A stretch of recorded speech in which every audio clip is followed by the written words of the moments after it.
En 1219 San Francisco llegó a Acre con las cruzadas que partían del continente europeo hacia Oriente Medio, pero llegó con un espíritu de amor, tolerancia y paz. Se reunió con el sultán que gobernaba en aquella época, es decir, el sultán Al-Kamil, que dio permiso a San Francisco para visitar Tierra Santa y las iglesias existentes en aquella época, y llegó aquí a Jerusalén, y luego partió de Jerusalén hacia Belén, y regresó a su casa de Asís.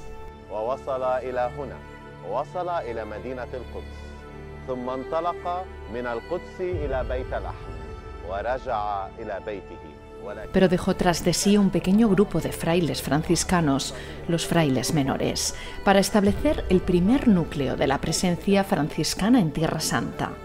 Ese núcleo creció y aumentó su número en Tierra Santa y desde aquí, desde Jerusalén, partieron hacia otras ciudades y también hacia otros países, por lo que también llegaron a Siria, concretamente a Damasco.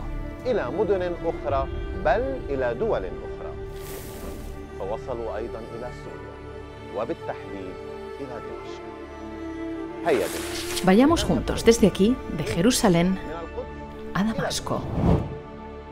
Los mártires de Damasco.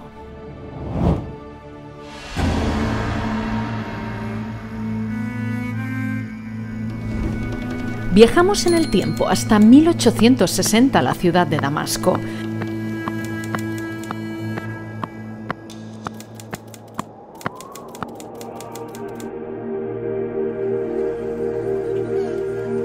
Donde había 8 frailes viviendo en un convento.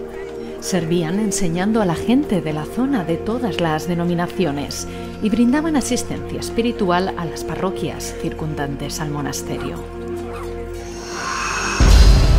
De repente se desató contra ellos un movimiento de celos y odio religioso y comenzó el plan de persecución.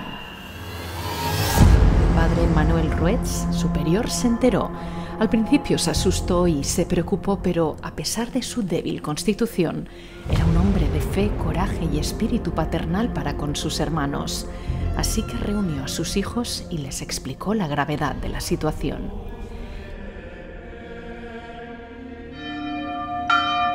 En ese momento los frailes se confesaron, asistieron a misa y recibieron la Sagrada Comunión, como si se dispusieran a dar su vida como testimonio de Jesucristo Salvador.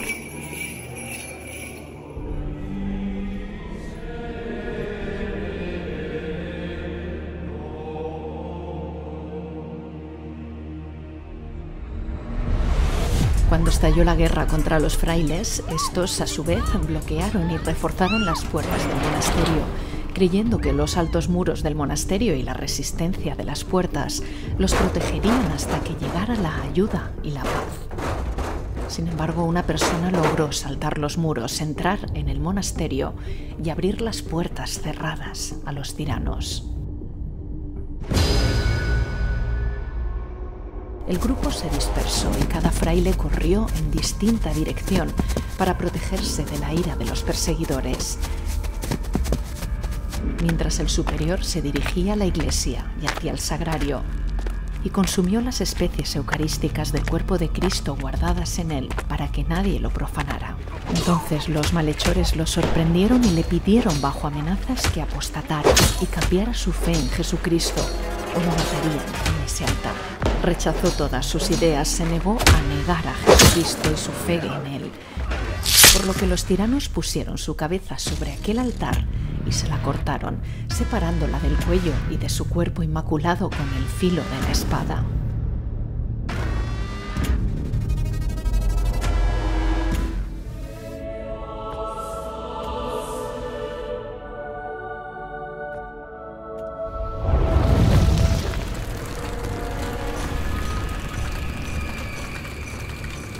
Cuando 2 frailes se dieron cuenta, corrieron hacia el campanario.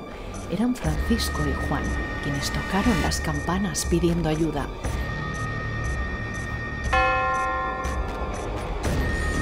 Pero al mismo tiempo alabando el nacimiento de un santo del cielo. Pero los asesinos los sorprendieron y mataron a golpes a Francisco, arrojándolo desde lo alto del campanario para ser martirizado en el acto.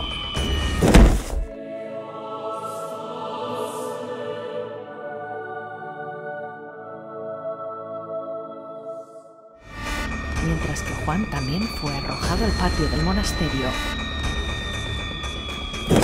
Pero no murió y permaneció muchas horas sufriendo el dolor de la caída, hasta que uno de los delincuentes lo sorprendió y lo mató con su espada.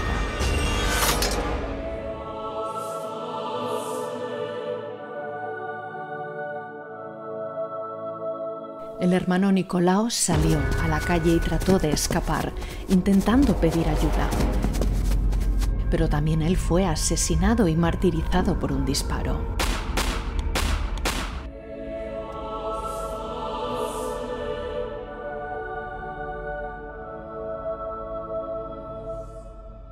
En medio de estos hechos, 2 escolares entraron en el monasterio tratando de comprender qué estaba pasando.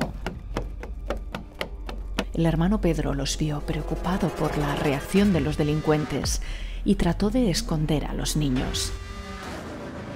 Al hacerlo, los perseguidores lo agarraron e insistieron bajo amenaza en que apostatara de su fe y negara a Jesucristo y su salvación por medio de él. Él se negó obstinadamente, se postró y levantó los ojos al cielo y pidió a Dios fuerza, firmeza y bendición mientras era martirizado por los asesinos.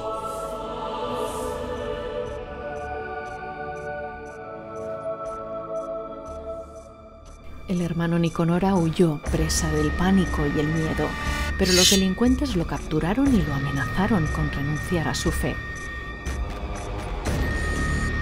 Pero él se negó, por lo que lo mataron, clavándole un puñal en su corazón puro y amoroso.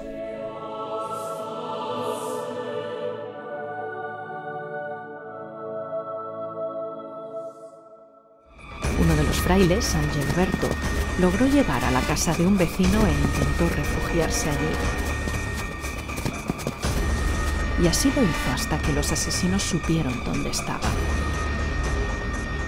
Lo capturaron y lo atacaron con hachas, por lo que él también fue martirizado, negándose a renunciar a su fe en Jesucristo.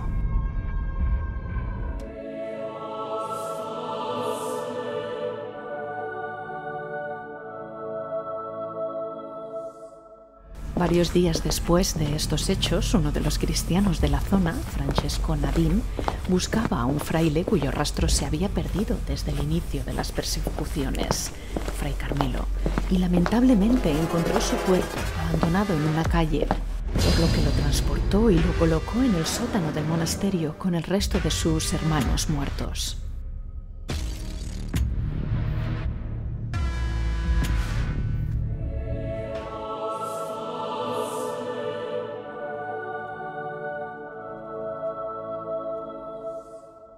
La persecución no se limitó solo a los religiosos, sino también a 3 hermanos de la iglesia maronita, que también frecuentaban el monasterio franciscano de Damasco: Francesco, Muti y Raffaele, que también fueron asesinados a espada y martirizados por negarse a apostatar, permaneciendo firmes, con amor y fe, y ofreciendo sus vidas como puro sacrificio en manos de los verdugos. Todos dieron su vida, monjes y laicos, como testimonio vivo de que la fe en Jesucristo el Salvador se funda en el ejemplo de cómo Él mismo nos amó y se entregó por nosotros y por nuestra redención.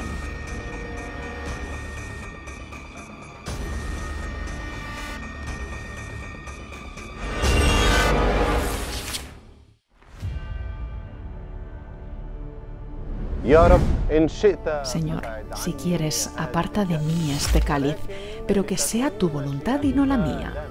Esto dijo Jesucristo aquí en Jerusalén y en particular en el huerto de Getsemaní. Regresamos de Damasco a Jerusalén, donde empezamos. Hemos oído y visto la historia de los mártires de Damasco, tanto la historia de los frailes como la de los laicos que dieron su vida y su sangre como testimonio del amor de Dios. Dieron su vida y su sangre como testimonio de un claro amor a Jesucristo. ¿Por qué? Surge la pregunta, ¿por qué lo hicieron?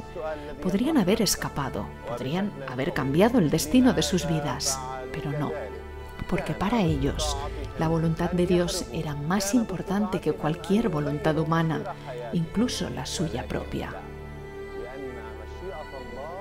Se negaron a negar a Jesucristo, que los había salvado con su sangre en la cruz, y quisieron ser testimonios de fe en ese momento, en esa prueba y en esos desafíos que vivieron en Damasco. Queridos hermanos y hermanas, los desafíos están ahí, las dificultades son infinitas, pero ¿qué debemos hacer frente a estos desafíos?